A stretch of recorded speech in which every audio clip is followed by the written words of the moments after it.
मैदे में और जिगर में तेजाबियत की वजह से अब ये मुंह के अंदर इन्फेक्शन होता है। हम क्या है, एलोपैथिक के अंदर क्या है, यहाँ के डॉक्टर क्या करते हैं कि वो आपको दवाई देते हैं, बस मुंह के अंदर आप जो है बुंजेला लगा दें या दूसरा लगा दें, उससे कोई वक्ती तौर पर। असल क्या है कि अंदर से पहले तकलीफ को खत्म करना है।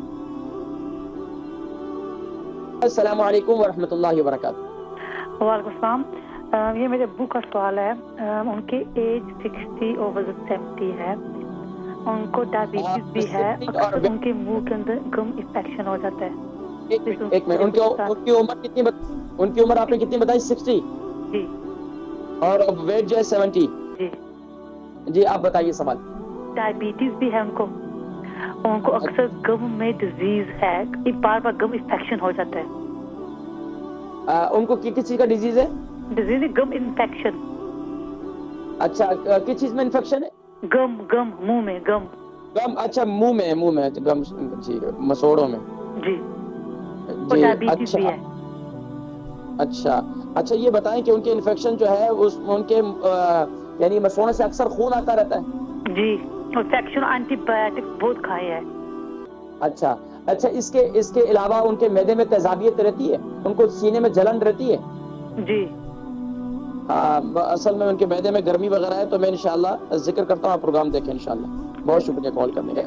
उनके वालिद साहब हैं 60 साल के और उनका वजन 70 है और शुगर है उनको, और उनके गम इन्फेक्शन है और मैदे में तेजाबियत भी रहती है। जाहिर बात है, मैदे में और जिगर में तेजाबियत की वजह से अब ये मुंह के अंदर इन्फेक्शन होता है। हम क्या है, एलोपैथिक के अंदर क्या है, यहाँ के डॉक्टर क्या करते हैं कि वो आपको दवाई देते हैं, बस मुंह के अंदर आप जो है बुंजेला लगा दें या दूसरा लगा दें, उससे कोई वक्ती तौर पर।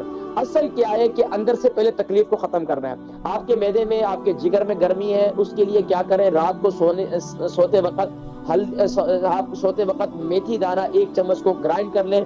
2 आप इंजीर ले लें, 2 इंजीर। अगर आपको शुगर भी है तो आप 2 इंजीर ना डालें, सिर्फ और सिर्फ मेथी दाना गीला कर लें। सुबह उठकर उसका पानी पिएं। अल्लाह के हुक्म से इंशाअल्लाह आप तकरीबन एक 40 दिन तक ये अमल करें, इससे काफी फायदा होगा। दूसरा, आपके गम से बहुत ज्यादा खून आता है, तो उसके लिए क्या करें, सबसे बेहतरीन नुस्खा ये कि सरसों का तेल ले लें 1 चम्मच, और उसमें आप डाल दें तकरीबन 1/4 टीस्पून आप ये नमक डाल दें, उसको अपने गम पर लगा दें। ये बेहतरीन नुस्खा है। एक नुस्खा ये है। दूसरा नुस्खा ये है कि जिनके गम से खून आता है तो वो क्या करें, कलौंजी का तेल ले लें और जैतून का तेल ले लें। उसके अंदर आप जो है हल्दी का पाउडर वो मिक्स कर दें और उसको आप अपने गम पर लगाएं। हफ्ते में 2-3 दफा 4 दफा आप लगाएं, जब भी आपके पास टाइम हो। फिर आपको सलाइवा मुंह में थूक बहुत आएगा, बार बार थूक दें और उसके बाद फिर थोड़ा सा लगा दें, तो इंशाअल्लाह अज़ीज़ आपके गम से खून आना बंद हो जाएगा। मिसवाक का इस्तेमाल जरूर करें, रात को सोते वक्त मिसवाक जरूर करें, तो इससे इंशाअल्लाह काफी फायदा होगा। एक और मिसवाक से सबसे बड़ा फायदा है कि आपका मैदा भी दुरुस्त होता है, मैदे की गर्मी भी खत्म होती है। दूसरा मिसवाक का फायदा यह है कि आपको रूहानियत भी बड़ी फायदा होती है और हर नमाज का सवाब जो है वो 27 गुना जो है बढ़ जाता है।